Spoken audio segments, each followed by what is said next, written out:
Víctor, ¿cómo estás? ¿Cómo estás, Andrés? ¿Todo en orden? Me alegro. ¿Somos los únicos? No, no, somos 19. Ah, pues no veo. No veo el chat. Está muy recostado, Víctor, por eso no los ves. Puede ser. ¿Cómo anda, Gustavo? Bien, bien, muy bien. Con calor acá en esta zona, mucho calor. Talín. Yo hoy pasé un frío. Me fui a la manifestación de profesionales. Ah, El qué frío, bueno que pudiste ir, ¿no? Qué bueno. el frío fue brutal. No, me imagino. Yo recién terminé la consulta, llegué justito para conectar. Vamos a ver qué pasa con la movida. A ver, yo creo que empezaron a ver, Ahora estaba escuchando a uno de los grupos explicando cómo habían sido todos los movimientos y los depósitos que se hacían en cosas que eran prácticamente a pérdida, en letras o es movimientos. que desde el Correcto. 2000, desde el 2004 o antes ahí se puso dos del Ejecutivo que daban mayoría y se cambió lo que tenía el paquete accionario de inversiones, el portafolio de inversiones, hacia letras. Sí, sí, yo me acuerdo de un contador, que Mm. las iniciales eran Correa de apellido, porque Sí, lo escuché y me pareció tan delincuente. Fue a la FEMI a dar una charla, una vuelta, y los veteranos dirigentes dijeron, este es un chanta total, y bueno, no sí. estaban equivocados. Mm. ¿Pudiste, Mari, con tu compartir pantalla? No sé cuál de los dos empieza. Cuando quieran, chiquilines, estamos.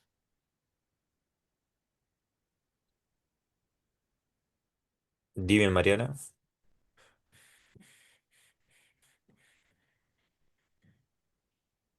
Sí, ahora lo solucioné. Mariana, para que tú puedas compartir, él tiene que dejar de compartir. Bien, Ah, dejo de compartir y dale. el lugar. A Dale. ver, y ahora tengo que saber yo cómo hago para dejar de compartir. Somos limitadísimos. Yo te lo dejo de compartir, no te preocupes. Ay, te agradezco. Las limitaciones son increíbles. Ahora sí, Por Mariana, se suerte, supone que por suerte no me debías. dejas sola en las limitaciones tecnológicas. Ahí creo que ven, ¿no? Sí, perfecto, Mariana. Bien.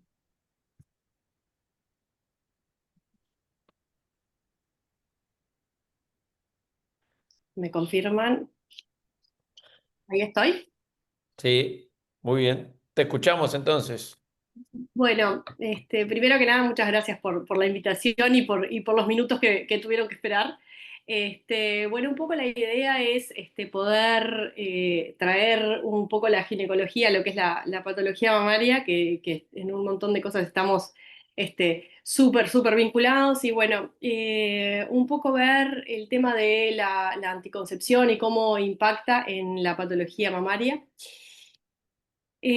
Primero para ver un poco cómo es la acción, esto es muy corto para no entrar en muchos detalles, pero para ver cómo es la acción hormonal a nivel de la mama. Las hormonas por excelencia, las hormonas ováricas son los estrógenos y los gestágenos, que ambas participan a nivel de la glándula. Los estrógenos tienen esa acción proliferativa sobre el galactóforo, esa acción es mitogénica y preferentemente se da a nivel de la parte terminal del conducto mamario. Y los gestágenos lo que hacen es contrarrestar la acción de los estrógenos al bloquear la síntesis de ADN a nivel del parénquima glandular, entonces se oponen a esa acción mitótica. Entonces, los métodos hormonales combinados, normoequilibrados, que son esos que tienen la concentración tanto de estrógenos como de progesterona bastante similares, causan modificaciones a nivel de la glándula mamaria, que se podría decir que esos cambios que son esperados y son focales, son como una mastopatía iatrogénica, o sea, ese cambio histológico que podemos observar. Y los métodos hormonales que son mini dosificados, sobre todo son los que son de solo progesterona, o los de alto contenido estrogénico, que no son los que utilizamos de primera línea, pero que sí están en plaza, son los que más tienen repercusión a nivel de la glándula mamaria y por ende entonces en la patología mamaria. Si pensamos entonces en la anticoncepción de una mujer con cáncer de mama, porque sabemos que hay un grupo no menor de mujeres premenopáusicas que requieren un método anticonceptivo, tenemos que ver cómo esto impacta y cuáles podríamos utilizar. El 25 al 30% de las mujeres afectadas por un cáncer de mama son premenopáusicas y dentro de este grupo el 5% son menores de 40 años, o sea que están en plena edad reproductiva. En esta población de mujeres el uso de métodos anticonceptivos es heterogéneo e insuficiente y que esto lleva a un alto riesgo de un embarazo no planificado. Una paciente sobreviviente de un cáncer de mama en general usa un método anticonceptivo menos efectivo y tendrían mayores tasas de embarazo no planificado o de aborto. Y el 67% de las sobrevivientes jóvenes con un cáncer de mama siguen siendo fértiles luego de todos los tratamientos. Entonces es importante ofrecerles un buen método anticonceptivo. Este es un estudio que se realizó en países como Suiza, Alemania, Austria, que lo que hicieron fue dos cosas. Primero, estudiaron y valoraron la historia clínica de 100 mujeres jóvenes portadoras de un cáncer de mama de reciente diagnóstico y le hicieron una breve encuesta de 4 preguntas a los oncólogos que iban a tratar a esas pacientes. Y lo que vieron fue que en esa encuesta el 90% de los oncólogos asesoraron sobre anticoncepción antes de empezar el tratamiento, pero que ese asesoramiento fue bajando a lo largo del tratamiento, que el 45% manifestó que raramente le preguntaba si se estaba cuidando y cómo lo estaba haciendo durante el tratamiento y durante el primer año post-tratamiento, post-diagnóstico. Y que solo el 41% derivó a la paciente al ginecólogo para valorar un método anticonceptivo. Y después valoraron la historia clínica y lo que vieron que el 62% de las pacientes necesitaba un método anticonceptivo o porque no usaba ninguno o porque tenía uno ineficaz. O sea, la importancia de el asesoramiento en la consulta. En este caso, y no es para achacarles a los oncólogos, los tomaron a los oncólogos como el médico de referencia, pero bueno, también nosotros a los ginecólogos que debemos interrogar en cada consulta sobre el método anticonceptivo. Entonces, lo que tenemos que tener en cuenta y lo que dice este estudio, estos autores, que al diagnóstico del cáncer de mama, si la paciente se encuentra utilizando un método hormonal, no suspenderlo de inicio. O sea, asegurarnos que la paciente tenga un método anticonceptivo.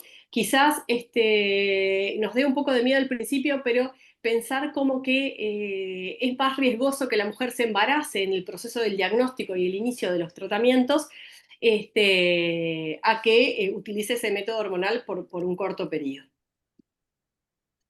¿Cómo nos basamos nosotros para elegir un método anticonceptivo? Tenemos lo que se llaman los criterios de elegibilidad de los métodos anticonceptivos. Los más conocidos son la de la Organización Mundial de la Salud, que es una ruedita, ahí ven la imagen, que uno puede ir valorando las distintas patologías, la edad y todo de la paciente, y ahí nos categoriza cada método anticonceptivo hablando de la seguridad en esa paciente. Y bueno, para la paciente portadora de un cáncer de mama es uno de los criterios que vamos a poder encontrar y los va a dividir en las categorías 1 y 2 como los métodos más seguros y en la categoría 3 y 4 en los que no recomienda la utilización. En ausencia de estudios retrospectivos, la OMS recomienda evitar cualquier método hormonal en la paciente con cáncer de mama, actual o pasado, o sea que son categoría 3 y 4.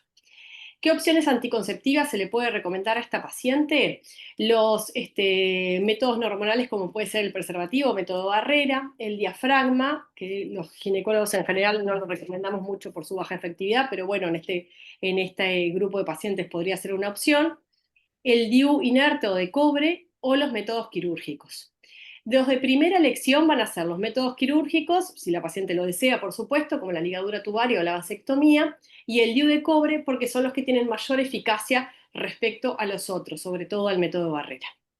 Y en una paciente que tiene la paridad satisfecha o que tiene un riesgo genético comprobado, se le puede ofrecer la salpingectomía o la salpingoforectomía bilateral de reducción de riesgo. Otros criterios que también podemos encontrar son los de la CDC, que son muy similares a los de la OMS, y que hablan de estas dos organizaciones que son categoría 4 para una paciente con un cáncer de mama actual y una categoría 3 para una paciente con un cáncer de mama de hace más de 5 años. Si seguimos buscando en los criterios, podemos encontrar estas guías que son las de las inglesas, que aparte de las pacientes portadoras de cáncer de mama, también hablan de las pacientes que tienen una mutación genética conocida asociada al cáncer de mama, como el BRCA.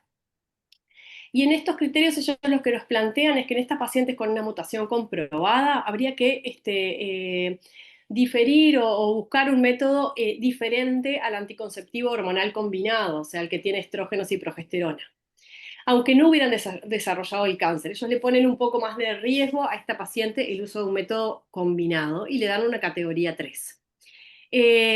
Ellos consideran que son seguros los métodos solo de progesterona, como pueden ser las píldoras, el implante o el sistema intrauterino del liberador del levonorgestrel.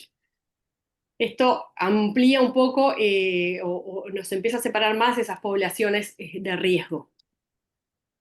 Y con respecto al SIU, al sistema liberador del levonorgestrel, que estaría contraindicado generalmente en la paciente con cáncer de mama, ellos abren una posibilidad de que su uso pueda estar motivado por una causa ginecológica, como por ejemplo un sangrado uterino normal, que podría considerarse individualmente y de acuerdo con el equipo de oncólogos, o sea, abren esa puerta.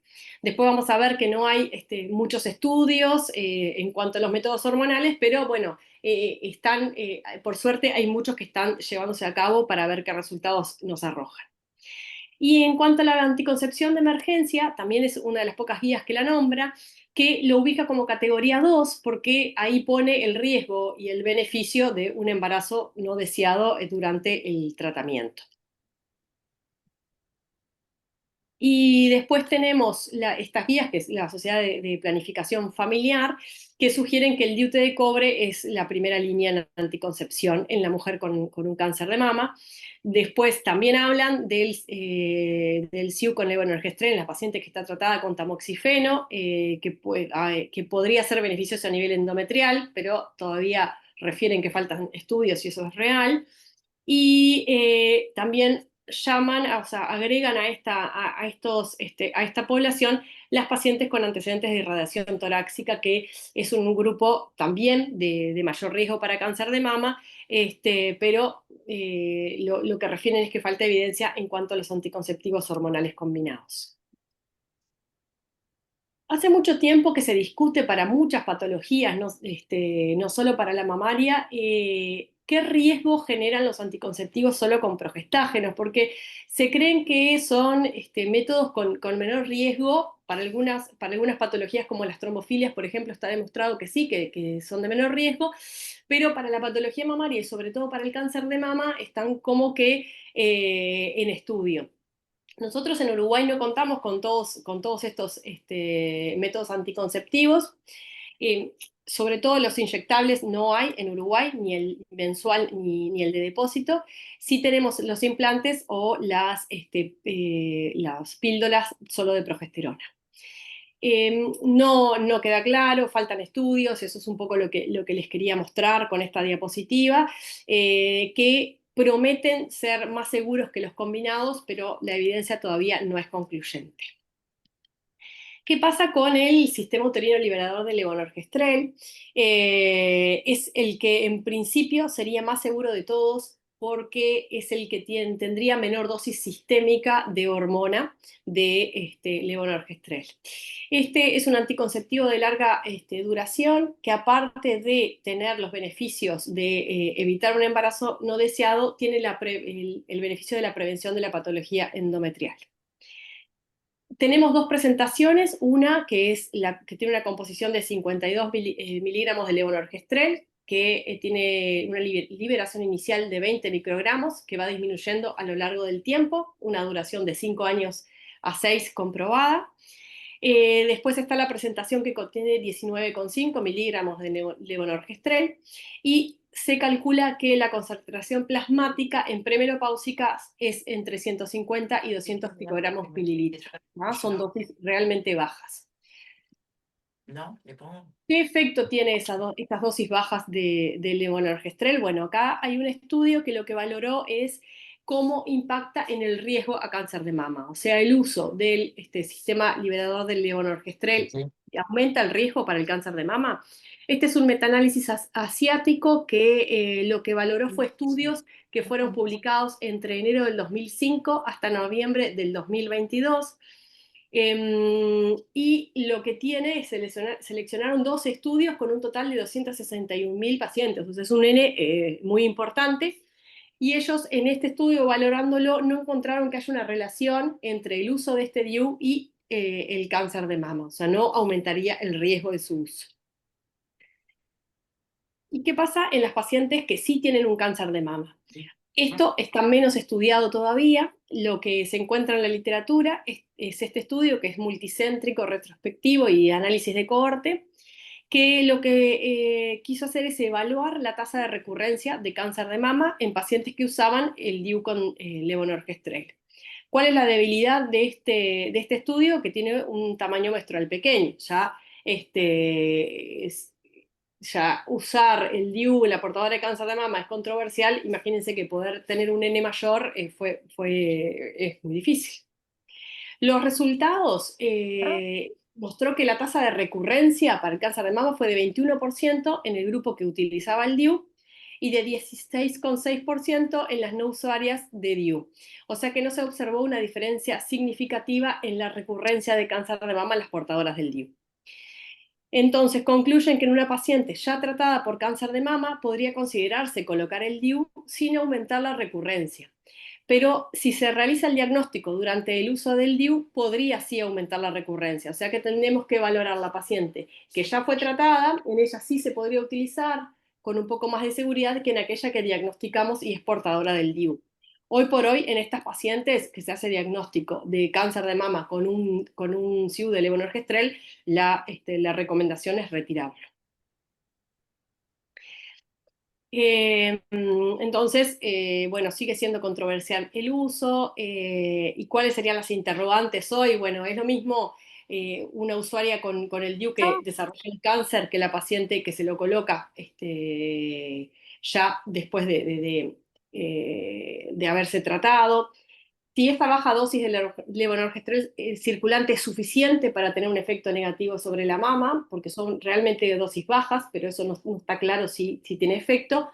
¿Y qué pasa en la mujer con receptores hormonales negativos? Tampoco hay estudios que nos muestren. Y si sabemos poco en la paciente con cáncer de mama, aún sabemos menos en la paciente que tiene una patología benigna, cuál es el impacto de la anticoncepción. La evidencia, faltan estudios específicos, hay muy pocos estudios que muestran cómo afecta la anticoncepción hormonal en la patología benigna. Sobre todo lo que se puede encontrar es en pacientes que sean portadoras de quiste mamarios o fibroadenoma. Este estudio es el más nuevo que encontré y como ven no es nada nuevo. Es un estudio multicéntrico y retrospectivo que incluyeron 17.000 pacientes usuarias de cualquier método hormonal que se las evaluó en cuanto a la morbilidad de cada uno, o sea, cómo afectó ese método hormonal en los distintos efectos secundarios. Dentro de lo mamario valoraron la patología tanto para quistes como para fibroadenomas. Y la forma de valorarlo fue cuántas de ellos tuvieron que pasar de un centro de primer nivel a un centro de tercer nivel de atención por esa patología mamaria. Lo que ellos notaron, al contrario de lo que uno pensaría, es que hubo menos cantidad de consultas en los centros de tercer nivel por quistes mamarios y por fibroadenomas de las usuarias de métodos hormonales, sobre todo en el primer año de uso de ese método. Y eso se vio para los métodos hormonales combinados, estrógeno y progesterona, pero no así para los métodos de solo progesterona.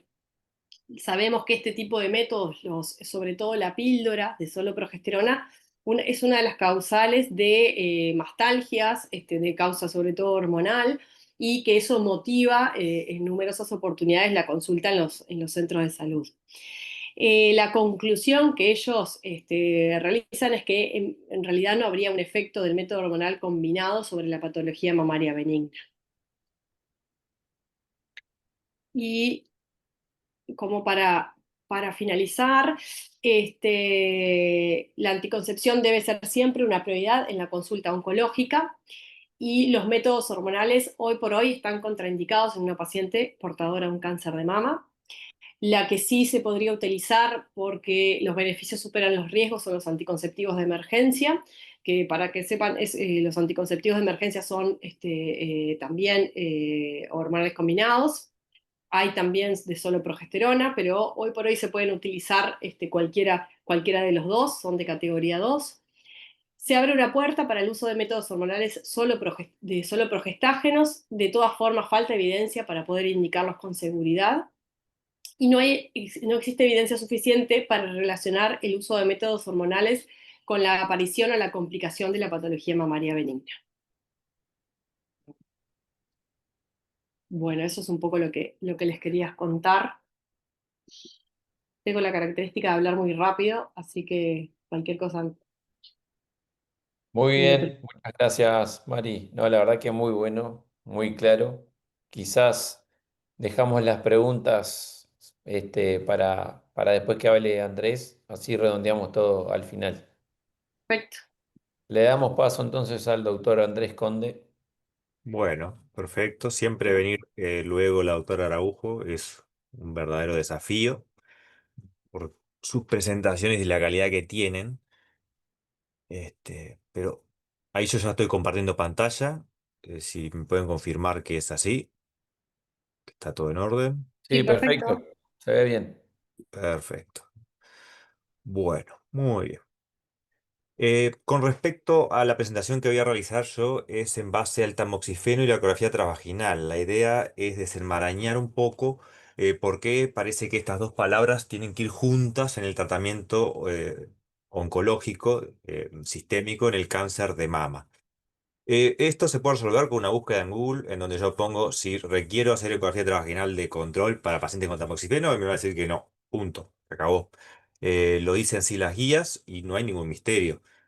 El tema es que si yo no estoy convencido de lo que dicen las guías, luego no tengo forma de poder hablarlo con el paciente convencido y darle la mejor opinión. Siempre, siempre, cualquier información que le demos al paciente va a estar sesgada. Eso no hay duda. Por lo tanto, la idea hoy es tratar de convencerlos a ustedes también de por qué no tienen que estar ligadas estas dos palabras, tamoxifeno y ecografía transvaginal, y ver si podemos, bueno, si logro el objetivo. Primero vamos a hablar mínimamente del tamoxifeno. Es un modulador selectivo de receptor de estrógenos. Eso quiere decir que actúa en forma diferente según el tejido. En la mama tiene un efecto antioncológico, inhibiendo la unión del estrógeno y el crecimiento celular en las células que son respondedoras. Las células en los cánceres son hormonorespondedores. Y luego tenemos que en el endometrio es como un agonista débil. Tiene menor efecto que el estrógeno, pero el estrógeno sin la contraparte de las progesteronas hace que el endometrio continúe crecimiento en una etapa de la vida en la que no debería producirse normalmente. El riesgo mayor que vamos a ver con el uso del tamoxifeno, sobre todo en las pacientes en la posmenopausia, donde, ¿qué es lo que causa? Aumenta, como dice allí, el riesgo de cáncer de endometrio.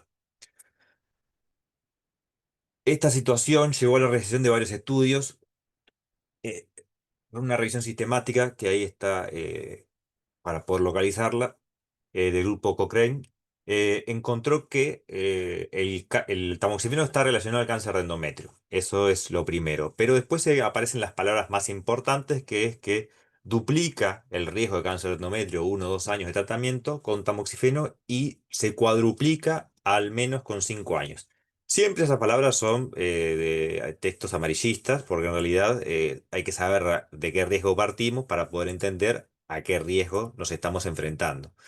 Por lo tanto, cuando hablamos de duplicar o cuadruplicar un riesgo, si es un riesgo muy bajo, como es el del cáncer de endometrio, en realidad no hay una diferencia significativa importante con la población, tal que nos obliga a tomar conductas diferentes con la paciente. Pero esto es lo primero que nosotros vemos cuando se comenzó a estudiar el efecto del cáncer de endometrio, perdón, del cáncer del tamoxifeno en el útero.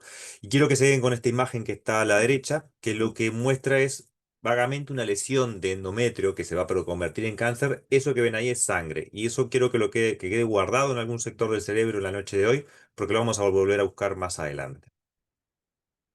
Eh, Rápido sobre el cáncer de endometrio. En los países del primer mundo es un problema y por eso es que se da tanta relevancia a este evento. El primer cáncer en la mujer es el cáncer de mama y el primer cáncer pélvico en la mujer en los países del primer mundo, como son algunos sectores de Estados Unidos, es el primer cáncer a ese nivel. Entonces, si le damos a las pacientes una medicación para evitar complicaciones como las metástasis del cáncer de mama, y estamos elevando el riesgo del siguiente cáncer pélvico, entonces estamos ante un problema. Por eso es que en los países donde surgen las guías, que luego se llevan a diferentes partes del mundo, es que comenzó en la década previa al 2000 toda esta importancia sobre el cáncer de endometrio vinculado al tratamiento con tamoxifeno, el riesgo que se duplica, se cuadruplica, etcétera.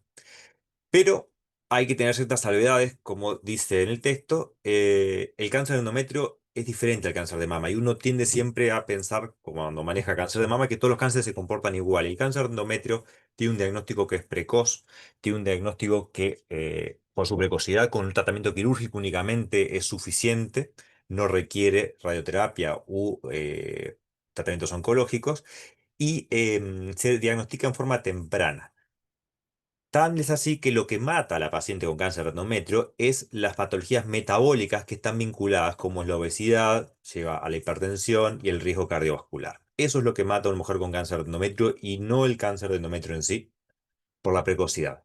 Pero, ¿por qué ocurre que todo nos llueve, todo esto del primer mundo con respecto al riesgo de cáncer endometrio? Porque hay que verlo en perspectiva. Esta imagen es culpa de la doctora Tarsieff, que en la Universidad de Montevideo, cuando nos daba las charlas de oncología, siempre asociaba una imagen para que nuestro cerebro recuerde luego a qué estamos hablando. Y cuando me refiero a perspectiva, me refiero a que en nuestro país el cáncer de endometrio que está dentro de los cánceres de cuerpo uterino. Esto es otra vez gracias a la Comisión de Lucha contra el Cáncer, que hizo un trabajo excelente para saber de qué mueren de cáncer en nuestro país las personas, con números muy exactos. No es el primer cáncer pélvico. En nuestro país, en los países del tercer mundo, en toda América Latina, el cáncer pélvico por excelencia es el cáncer de cuello uterino. Entonces, esto, que no es un problema en el primer mundo, sí lo es donde nosotros vivimos, y por lo tanto, esta es una de las primeras claves de por qué se le empieza a dar tanta relevancia al cáncer de endometrio y valoraciones o suspensiones de tratamiento, porque ellos tienen como relevancia esta patología que nosotros en realidad tenemos de una incidencia más baja, con un tratamiento, como ya hablamos, que es suficientemente con el tratamiento quirúrgico y que no tendría tanta relevancia como para tener que estar pensando todo el tiempo en él cuando damos tamoxifeno. Esto es para hablar un poco de la perspectiva. Y hablando de esto, cuando queremos estudiar entonces si es el cáncer de endometrio, el cáncer que aparece por culpa del tamoxifeno, y vamos a estudiar algo de él, vemos que en realidad la ecografía transvaginal, a diferencia de en la mama, no es un buen screening. ¿Tá? En la mama tenemos muchas cosas buenas y una es tener screening que nos permite cambiar la mortalidad a nivel poblacional. En el cáncer de endometrio eso no existe. El cáncer de endometrio tiene otras bondades, pero no es la de tener un screening. No hay un beneficio. Bien, como dice acá, la mayoría, el 85% se van a diagnosticar en forma temprana y la tasa de supervivencia es alta. Y por otro lado hay perjuicios, y esos perjuicios son los falsos positivos, que meten a una paciente en una cadena de hechos que terminan con, desde el punto de vista anatómico, biopsias, histeroscopías irrelevantes, innecesarias, que tienen complicaciones. Todo estudio que yo hago, como me enseñó un maestro, si no tiene o me va a dar un resultado que me sirva o no me sirve para nada, o me va a traer problemas. Y a la paciente también le trae problemas, no solo biológicos, sino también la ansiedad que es vivir cada tanto teniendo que esperar un resultado que le dijo su oncólogo, su mastólogo o quien sea, mira que puede venir informado cáncer de endometrio. Entonces no existe screening de cáncer de endometrio en la población general. Vamos a ver, fuimos para atrás creo, vamos a ver qué pasa. Que cuando nosotros vamos a los estudios que originalmente hablaban del riesgo de cáncer de endometrio vinculado al tamoxifeno, aparece esto donde podemos ver acá en azul la población general y acá el riesgo elevado, y todo eso hablaban de duplicación y cuadruplicación del riesgo según la cantidad de años, esto es ya más a más de 10 años en realidad, de cáncer de endometrio. El corte está hecho por debajo de este punto, 0,01, en la probabilidad de cáncer de endometrio. ¿Qué pasa con esto? ¿Qué tenemos que hacer nosotros con estos tipos de gráficos? Tenemos que llevarlo y contextualizarlo. Esto es el riesgo que se presenta de cáncer de endometrio cuando solo nos basamos en el índice de masa corporal. Y en marrón supera el 0,01% de probabilidad de cáncer de endometrio, lo cual es más del riesgo que nos daba el tamoxifeno. Entonces, nosotros capaz que estamos más preocupados en una paciente que está tomando tamoxifeno, estamos buscando si va a aparecer un cáncer de endometrio, y sin embargo esa paciente que supere un índice de masa, un índice de masa, un IBM de más del 25 no es difícil en nuestro país, y no estamos preocupados que ese es un riesgo mayor que el que presenta por tomar tamoxifeno. Y a esa paciente no estamos haciéndoles o controlándolas como deberíamos o con más intensidad. Y pensamos que una paciente delgada que toma tamoxifeno va a tener más riesgo que una paciente obesa con tamoxifeno. No es así. El riesgo de tamoxifeno no supera el riesgo de, por ejemplo, el índice de masa corporal elevado. Estos son algunos de los estudios, bueno, la mayoría, más realidad, de los estudios que fui buscando con respecto al tamoxifeno y la correlación clínica patológica en relación a las lesiones endometriales. Vean que vamos por diferentes años, desde el 97, esto es una realidad que se estudia, 2003, pasamos después a 2020, 22, y acá tenemos de los últimos estudios, y voy al final de todo voy a mostrar un último trabajo que encontré hace un ratito. Llegamos hasta el 2025. Todos estos trabajos tienen varios objetivos, pero que fueron cambiando a lo largo de los años porque no encontraban los resultados que querían. Inicialmente, por ejemplo, comparaban la histeroscopía versus la ecografía transvaginal, algo que ahora no soñaríamos con pedirle a una paciente histeroscopías en forma rutinaria, sin una ecografía patológica o sin algún otro elemento más. Pero inicialmente los comparaban y obviamente se encontró que la histeroscopía era un elemento de mucho más riesgo, de menor tolerancia, de mayor costo para encontrar anormalidades en el endometrio. Por lo tanto, se pasó a la ecografía transvaginal. La ecografía transvaginal, conociendo los riesgos que tenía el tamoxifeno, se trató de ver qué elementos de la ecografía transvaginal eran los más relevantes. El que se encontró fue la línea endometrial y el grosor de la misma. Y aquí hay un punto muy importante. Este dato no es un dato importante, es un dato relevante, pero no es fundamental para tener en cuenta pacientes que pueden tener un cáncer de mama. ¿Y por qué? Porque finalmente, cuando veían que estos estudios no llegaban a resultados claros, estamos hablando de que hablaban de un grosor de endometrio de 4 a 8, y con eso lo consideraban un endometrio engrosado. Y acá abrimos un paréntesis: los ecografistas en la parte ginecológica son grandes poetas en muchos momentos, y no solo te dicen la línea endometrial, el valor, sino que ya te agregan si está engrosada, ya te agregan que se la ven ellos heterogénea, te agregan un montón de datos sobre su vascularización, el Doppler, que en realidad no tienen nada que ver con el riesgo de cáncer de endometrio, pero asustan, a ver, y eso hace que uno vaya pidiéndola y vea que tiene importancia. Lo único que se valora en realidad de la línea endometrial es su grosor, es lo único realmente importante. Y los cortes estaban en 8 milímetros, por ejemplo. Eh, no encontraron datos relevantes, así que tuvieron que pasar a otros objetivos, que son estos, que finalmente van a incorporar a pacientes sintomáticas. ¿Se acuerdan que yo les dije, dejen ese dato del sangrado dentro del útero? Bueno, el sangrado uterino anormal es el síntoma por excelencia que va a tener una paciente con cáncer de endometrio. Y esto es una frase que repetimos todos en la residencia de ginecología: toda paciente con cáncer de endometrio va a tener un sangrado uterino normal. No todo sangrado uterino normal se va a ver reflejado por un cáncer de endometrio. Entonces, si ya de por sí una clínica como el sangrado uterino normal no es relevante, no es siempre un cáncer de endometrio, imagínense en pacientes que no tienen síntomas y que estamos estudiando con enfermedades transvaginales, cuánto menor va a ser la posibilidad de detectar un cáncer de endometrio y cuánto costo tiene eso para la paciente, no en lo económico, sino en la ansiedad que puede generar estar detrás de un estudio que, así como están detrás de las tomografías para buscar una metástasis que tienen su relevancia, en este caso no, es ansiedad gratis que están ganando las pacientes porque las va a terminar metiendo en una serie de estudios, etcétera, terminando en histeroscopías o en abandono de la medicación por otra, que es la que tenía necesaria, o en tratamientos quirúrgicos que no eran necesarios realizar.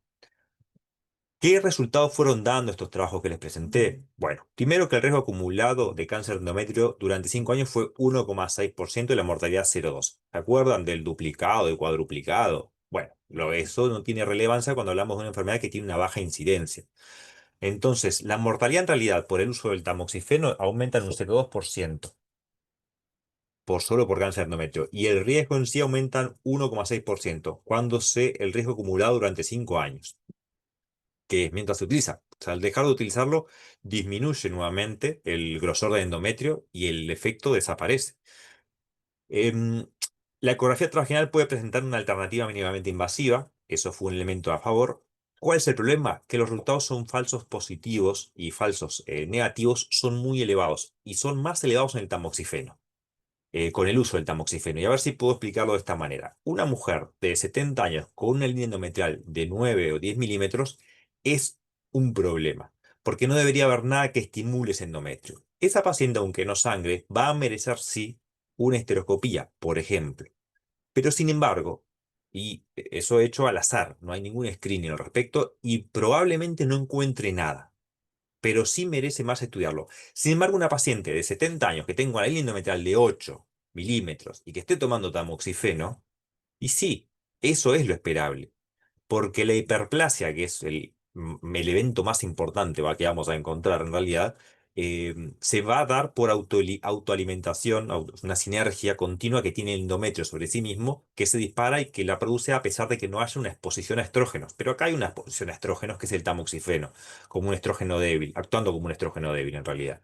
Entonces, no me tiene que extrañar que encuentre un endometrio engrosado en una mujer de 70 años, sí cuando no toma tamoxifeno. Y sin embargo, nos asusta mucho más la relevancia que puede tener y por eso le pedimos a estas pacientes ecografías transvaginales una vez por año o menos, para ver si encontramos ese cáncer que, como pueden ver después, el grosor de endometrio medio que se encontró era de 14 milímetros. Nadie espera tener 14 milímetros para empezar a actuar cuando le pide una estereoscopía. Ya se vuelve loco cuando le dice 4 u 8 milímetros. Y lo que se encontró es que en realidad el endometrio tenía que medir hasta 14 milímetros en pacientes que tenían sangrado uterino normal. No eran pacientes que eran asintomáticas. O sea, estos estudios que encontraron, patologías, se hicieron en pacientes con síntomas, donde la línea endometrial tenía un grosor del doble de lo que nosotros, casi del doble de lo que nosotros nos ponemos ansiosos, y en el 34% de los casos fueron hiperplasias endometriales, que se pueden tratar, pueden requerir un tratamiento quirúrgico, eso se puede discutir, no es una patología maligna, pero se puede tratar, y solo en el 5% de los casos habían lesiones cancerosas. Bien, eso es mucho menos de lo que todos nosotros vamos a manejar en la mayoría de la policlínica. Una paciente, por ejemplo, vino la última vez con una ecografía que le habían enviado, línea endometrial de 1 con algo. ¿Está? Perfecto. Veo la anterior, era de 4,5. ¿Está? Porque había dejado de tomar tamoxifeno. Y uno dice, esa ecografía no tuvo ningún problema. No, porque encontró un quiste de ovario. Un quiste de ovario totalmente benigno, pero que a la señora hace 15 días que está con este resultado pensando que tiene algo en el ovario maligno. Entonces, lo mismo que repito siempre. Estudios que no me van a dar información útil o no hacen nada o me meten en un problema. A mí y a la paciente. Como vimos acá, 4 y 8 milímetros sin hemorragia vaginal, sin sangrado uterino normal, atípico, como es cualquier sangrado en una mujer en la posmenopausia, no es indicativo de realizar una estereoscopía con biopsia. No se ha demostrado que la ecografía sea útil en pacientes asintomáticas que reciben tamoxifeno en cortos plazos y considera cortos plazos menos de 5 años. Y la vigilancia ecográfica de rutina, finalmente, en pacientes con tamoxifeno no es útil por la baja especificidad, bajo valor predictivo. Las pacientes asintomáticas sometidas a este cribado terminan con evaluaciones quirúrgicas, como dice ahí, innecesarias cuando se generaliza el uso de ecografía en esta población. Esos son los resultados. Como dije al inicio, vamos por parte, vamos conociendo la patología, vamos conociendo el fármaco, vamos conociendo de dónde surge todo este temor y finalmente vamos a pasar a las guías, que es lo primero que uno debería buscar. Pero repito, si la guía no me convence, yo cuando no le hablo convencido a un paciente, no lo voy a convencer lo que tiene que hacer. Esta es la guía del 2022 del cáncer de endometrio, que hay tres elementos que traje a colación, dos de ellos con consenso fuerte, como dice allí, no me acuerdo el valor, si era más del 90%, donde dice que no existe un screening en pacientes asintomáticas de cáncer de endometrio, la ecografía transvaginal no lo es, ¿tá? No aumenta, y no lo hace ni siquiera en pacientes que son de alto riesgo, como dice en la segunda parte, que también, ¿y qué considera? Esto es interesantísimo. ¿Qué considera pacientes con alto riesgo de cáncer de endometrio? Síndrome de Lynch, obesidad, diabetes, terapia de reemplazo hormonal, que no es tamoxifeno, síndrome metabólico, síndrome ovario poliquístico, creo que es el síndrome poliquístico hoy. Este, o sea, que no entran las pacientes con tamoxifeno como pacientes con alto riesgo en estos consensos, porque ya vimos que el riesgo era menor que en una paciente con obesidad. Y finalmente, se consensua en esta guía que en pacientes con tamoxifeno, porque se habló de ellas en este tratado, en esta guía de cáncer de endometrio, en pacientes asintomáticas con tamoxifeno, finalmente la ecografía transvaginal no es útil para la detección temprana de esta enfermedad. Y esto aplica también, ojo al gol, iba a decir. Esto aplica también a pacientes con tratamientos de 10 años. Nosotros hacemos tratamientos de 5 años, 7 en casos particulares, eso lo saben mucho mejor los oncólogos, pero esto aplica hasta pacientes con 10 años. Aquí están todas las bases, aquí están publicadas para que puedan tener acceso de dónde surge toda esta información, para poder buscarlo también, pero esto es mandatorio. Entonces, ¿para qué hacemos esta charla hoy? Porque esto lo podemos resolver en 5 minutos buscando en Google. Lo que queremos evitar es que a la paciente que pueda no se venga abajo con toda la información que le estamos dando. ¿Tá? El riesgo de lesiones endometriales ha aumentado, sí, por el uso del tamoxifeno, sí, ha aumentado también porque hacemos mejor nuestro trabajo, entonces la sobrevida en el cáncer de endometrio es mayor, entonces el riesgo de que estas lesiones aparezcan ha aumentado, es verdad, pero la ecografía y la biopsia no son necesarias para una evaluación continua en pacientes que no tienen síntomas y pueden afectar negativamente el bienestar y la calidad de vida de nuestros pacientes. Ese es el objetivo que nosotros tenemos.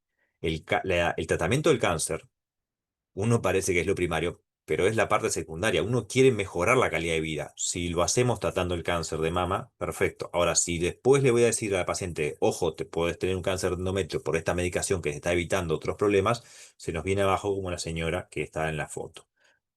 Puede afectar la calidad de vida, puede disminuir la disposición a las visitas clínicas o la adherencia al tratamiento, o otras dificultades es que terminan, por ejemplo, con la retirada del fármaco innecesariamente o manipulaciones quirúrgicas como es la histeroscopía, la biopsia o incluso histerectomía cuando nunca hubieron necesitado realizarse. Esto es lo que queremos evitar. ¿Qué queremos hacer con la paciente y cómo podemos manejarlo entonces concientizándola? Porque más que se haga la ecografía cada una vez por año, cada 8 meses, cada 9 meses, es que sepa, primero, que el tratamiento que le voy a dar causa hiperplasia causa procesos hiperplásicos a nivel de endometrio. Una información que no se le pueda negar, pero que el elemento que tiene que tener más en cuenta es el episodio de sangrado uterino normal, no una ecografía. ¿Ah? Una ecografía nos va a meter en problemas a ella y a mí porque no vamos a saber cómo actuar debido al grosor de endometrio, se va a poner la paciente nerviosa, le va a preguntar a alguien más, alguien le va a decir, no sé qué, te va a terminar en una histeroscopía. Hay que concientizarla sobre lo que más importante es, y es realizarse una ecografía, perdón, bien, y es realizarse un control de los sangrados uterinos que puede tener y que no debería tener en la posmenopausia. Una gota de sangre, eso ya es patológico. Por último, el espesor del endometrio no es un criterio confiable. Dejo con dos diapositivas para finalizar solamente. Yo soy fanático de la literatura fantástica, entonces siempre trato de traer algo de ellas. Aquí, la paciente con cáncer de mama está en esta torre. Acaba de pasar por una enorme tormenta que es el cáncer de mama, que cambió toda su vida para siempre. No podemos, una vez que ha pasado sus tratamientos quirúrgicos, que ha pasado la parte más severa, o ha pasado la neoadyuvancia, por ejemplo, y la cirugía, y va a empezar con su hormonoterapia, no podemos empezar a agregar otros miedos a otras futuras tormentas que tienen un riesgo bajo de aparecer, que tienen un tratamiento que es mucho mejor y que tienen eventos benévolos, a diferencia del cáncer de mama, como en el cáncer de endometrio, que no tendrá screening, pero sí tiene un tratamiento precoz con solo la sintomatología, no una ecografía.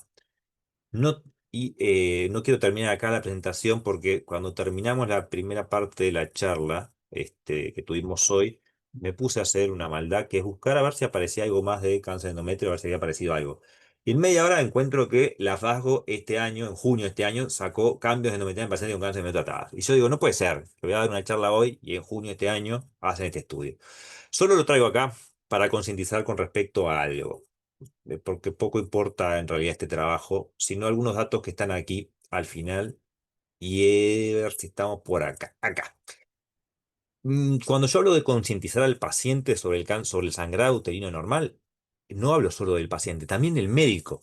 En estos trabajos, en donde se busca la genitorragia, los datos que no, perdón, en el apartado de no tienen datos del paciente sobre si tenía genitorragia o no, no es menor, no son bajos. Entonces, es algo que hay que preguntarle al paciente. Y el paciente es algo que tiene que referirnos, se ocurre. Y para hacerlo eso es que hay que hablarlo con el paciente. Y de vuelta lo mismo, cuando vamos a buscar qué se encontró de todas las biopsias que le hicieron a todos estos pacientes, siguieron encontrando lo mismo. No había ningún material para biopsiar porque en la esteroscopía no se vio nada. No tenían atipías la gran mayoría y encontraron 7 pólipos incapaces de hacerle algo mal al paciente. Pero todas ellas se llevaron su histeroscopía y las complicaciones que podían haber sucedido al respecto. Entonces, esa es parte de mi hija. Ya se puede dejar de compartir pantalla cuando quieran hacerlo. Quería nada más agradecerles el tiempo, y haberlos convencido para que ustedes puedan también convencer a sus pacientes de que concientizarlas sobre la importancia de ver y constatar un sangrado uterino, así sea una gota de sangre. Eso es importante, no tiene que ser un sangrado menstrual. Eso ya tiene que desencadenar una serie de estudios en donde sí está la ecografía transvaginal y la esteroscopía, pero no antes. Gracias por escucharme y por el tiempo. Bueno, muchas gracias, Andrés. Te empezaste victimizando un poco en comparación a la presentación de la doctora Araujo, pero estuviste casi, casi que a la altura. Es siempre la idea, hay que bajar las expectativas totalmente después ver qué ocurre. No sé si me gano igual, voy a...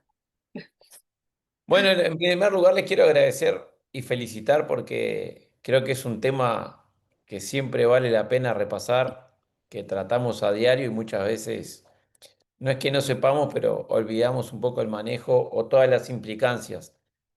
De mi parte, yo le quería preguntar a Mariana si en ese trabajo que mostraste de los 14.000 y pico de pacientes y su relación entre la patología mamaria benigna y los anticonceptivos estaba incluido el estudio del sistema intrauterino liberador de levonorgestrel. Porque a mí Yo me da la sensación sé, en la práctica clínica diaria que las pacientes vienen y empiezan a consultar por un nódulo benigno o de rápido desarrollo o de rápido crecimiento y muchas veces tiene relación con la colocación de ese dispositivo intrauterino, que fue un poco lo que hablamos off the records y que motivó un poco la charla. sé. Por lo que vi, no tenían, no debería tener relación, pero no sé si No, estaba incluido ese no, tipo ahí sí, de sí, dispositivos. ellos incluyeron todos los métodos anticonceptivos, sumaron a todas las pacientes que usaban un método anticonceptivo y ahí vieron, igual lo que pasa es que en esos 14.000 la mayoría usa métodos combinados, o sea, el método más usado es la pastilla combinada. Entonces, de ese análisis, el que tiene más valor es la pastilla combinada. En otro estudio que mostré antes, que sí fue del DIU en la paciente, en el SIU con levonorgestrel en la paciente portadora con cáncer de mama, que no le aumentaría el riesgo y nada, en un párrafo te dice que menos aumentaría el riesgo para la patología benigna, pero ellos lo hacen por una inferencia de lo que dio con la patología maligna, pero no hay ningún estudio que te vincule directamente el DIU hormonal y la patología benigna. Bien, No, buenísimo. lo busqué y no lo encontré. Bueno, no sé si alguno de los que están en el auditorio quiere hacer algún comentario o tiene alguna pregunta. Queda un poco concedida la palabra.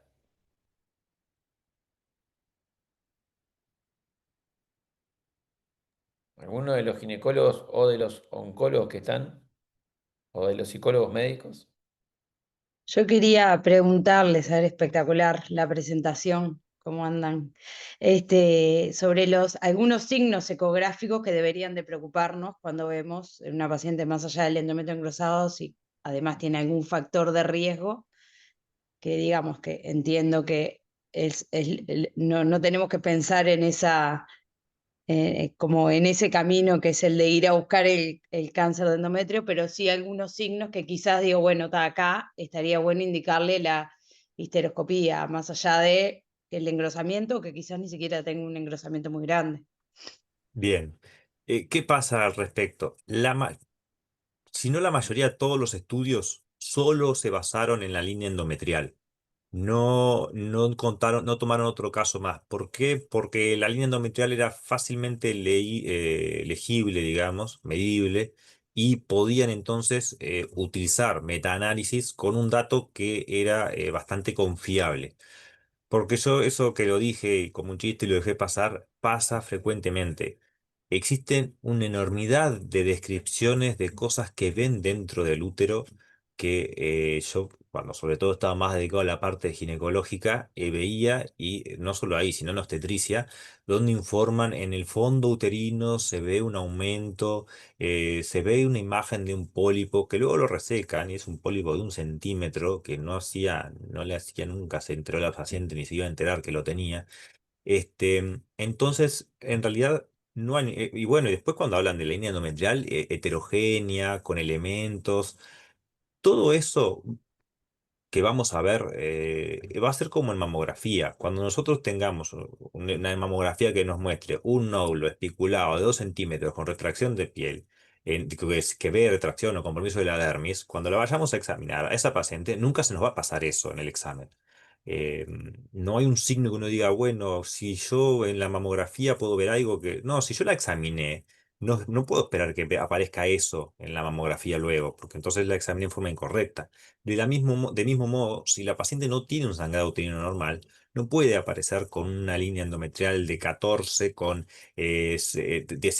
elementos de heterogenicidad, Doppler alterado y una imagen en el fondo, porque todo eso tiene que dar un síntoma. Y lo que tiene de benevolente el cáncer de endometrio es que el primer síntoma que da es un sangrado uterino anormal. Entonces, realmente no, por eso es que no hay, primero no hay datos sobre si es más de perogrullo en la vuelta, lo que te dice el ecografista, etcétera, de que está bien, los aparatos cada vez tienen mejor calidad, es increíble. Yo cuando voy a ver algunas ecografías, en el momento cuando iba a ver algunas ecografías que realizaban, era increíble el detalle del testisular incluso que llegaba a darte, y entiendo esa ganas de informar hasta la menor cosa que ven.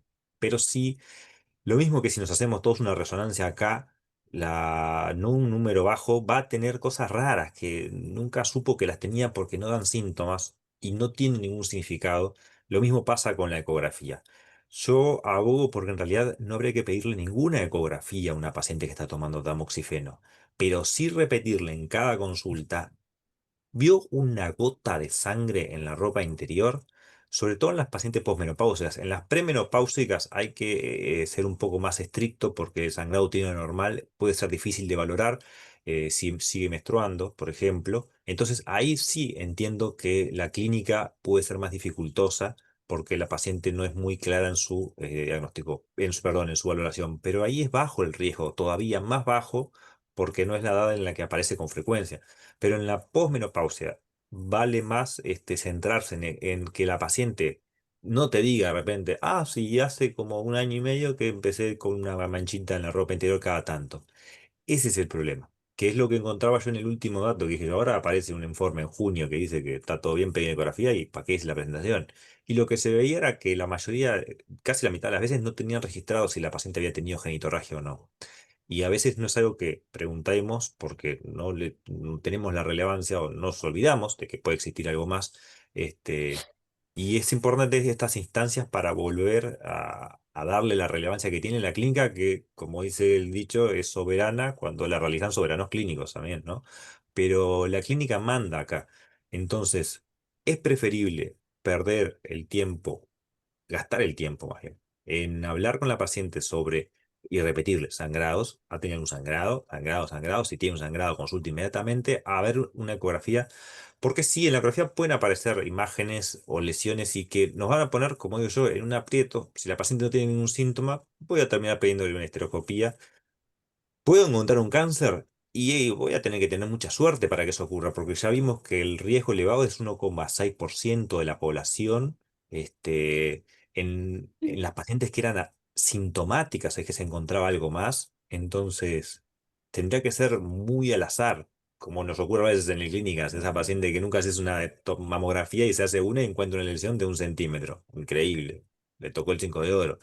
Pero yo abogo porque no preocuparse por si qué lesión puede haber, darle sí pelota a la línea endometrial en todo caso, pero aún lo que mostraban ahí, la línea endometrial media en pacientes sintomáticas era de 14 milímetros y en ellas solo el 5% tenía cáncer.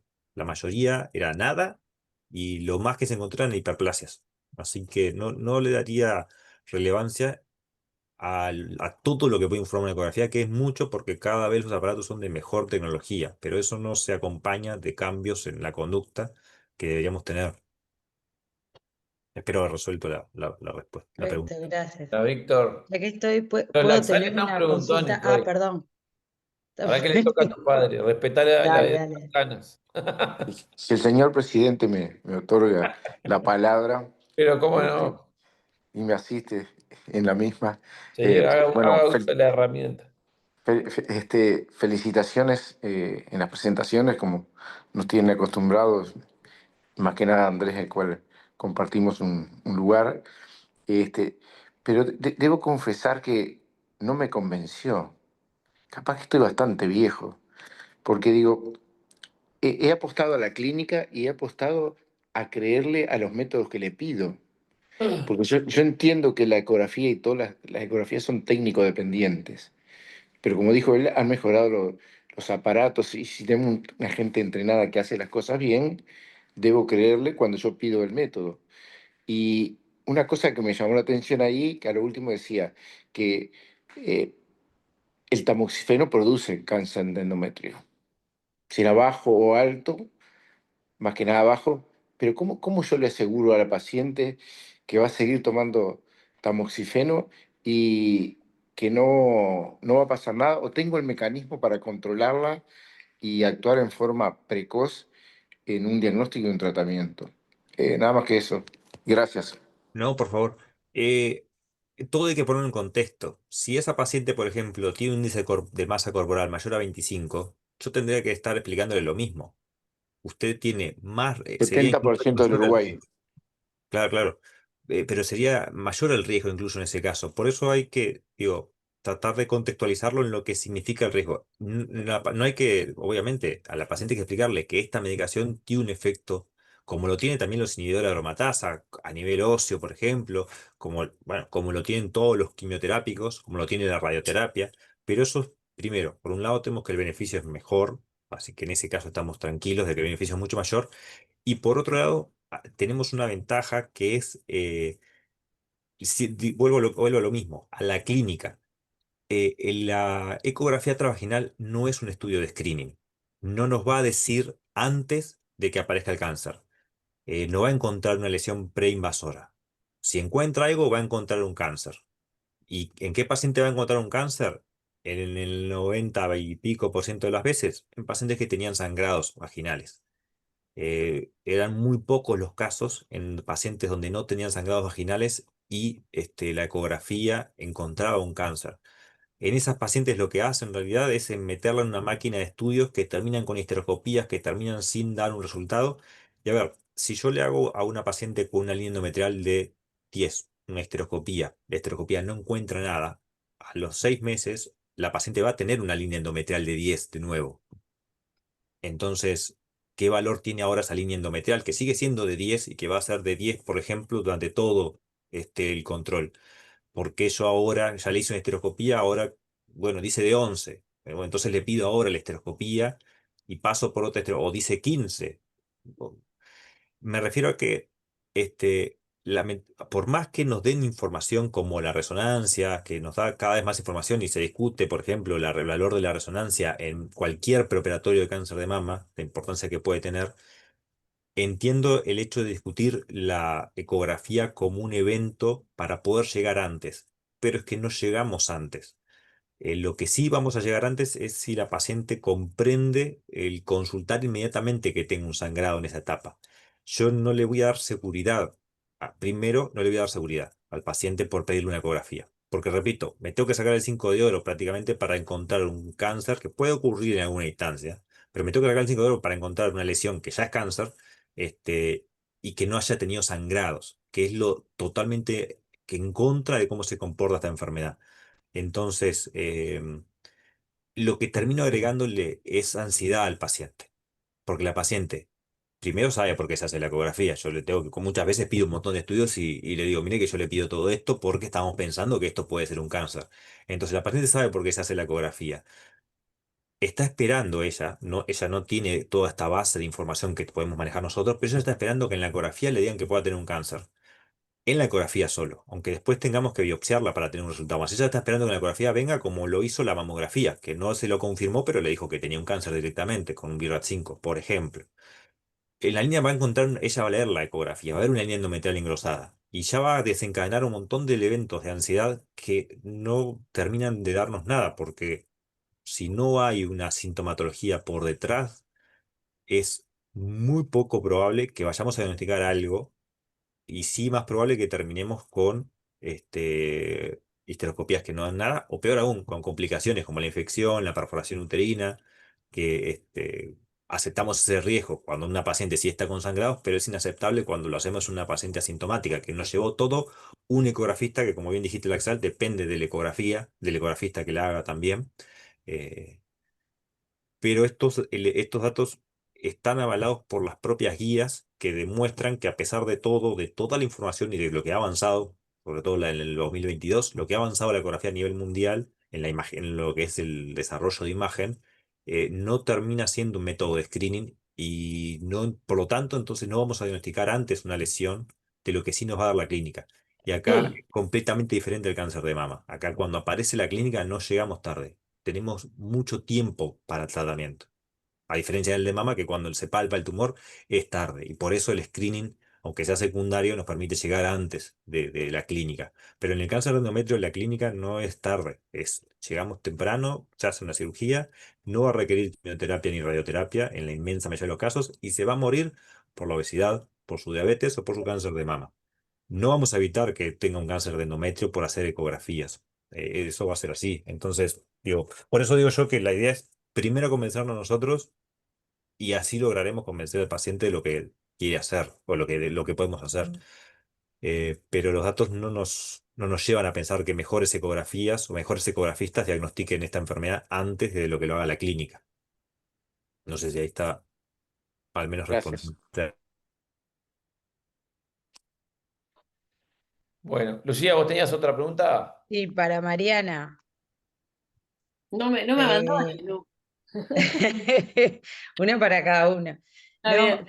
con respecto a los métodos anticonceptivos, ¿hasta cuándo? Cuando los utilizamos en pacientes que muchas veces entran en amenorrea por los tratamientos, ¿verdad? Eh, que están en un momento de la perimenopausia, justamente, que no nos queda tan claro clínicamente cuándo están en menopausia y cuándo no. Entonces, ¿hasta cuándo es que los Ahí, utilizamos? en realidad el problema un poco se resuelve porque como vos vas a elegir, olvídate, no métodos hormonales, hasta ahora no estamos autorizados o avalados para usar un método hormonal. Entonces, ahí tu plazo para el uso, sobre todo, es lo que te puede generar un poco más de duda, es el DIU inerte o la T de cobre, que al tener una vigencia de 10 años, perfectamente esa paciente puede entrar. Sin que vos cheques mucho su función ovárica a través de una FSH, puede entrar en menopausia usando el DIU y no vas a tener un problema mayor. Eh, y tener en cuenta que más allá de que esté con amenorrea por los tratamientos, podrá estar en amenorrea, pero rápidamente se te finaliza el tratamiento y puede tener una primera ovulación. Entonces tenés que asegurarte de tener el método anticonceptivo. En la mayoría de las pacientes, si queda dudas, porque puede ser una paciente de 45 años y entre que termina el tratamiento y todo está cercana a los 50, bueno, por lo menos mantenerlo hasta la edad promedio de menopausia, que son los 50, 51 años. Y después si se quiere retirar el DIU, lo puede hacer, pero por eso, como no entran en juego los métodos hormonales, podemos hacer eso de dejar la vigencia de los 10 años de la T de cobre y listo. Ni que hablar si usó un método irreversible, hay menos problemas aún. Bien, gracias, Mari. No sé si alguien tiene alguna pregunta más. Si no, les agradecemos a los colegas e integrantes de la comisión directiva y los esperamos a todos el último lunes de julio para la charla de colgajos, de algo más desde el punto de vista quirúrgico específicamente. Así que bueno, saludos para todos y que Muchas estén bien. gracias. Muchas gracias. Gracias. Chao. Gracias. Gracias, buenas noches.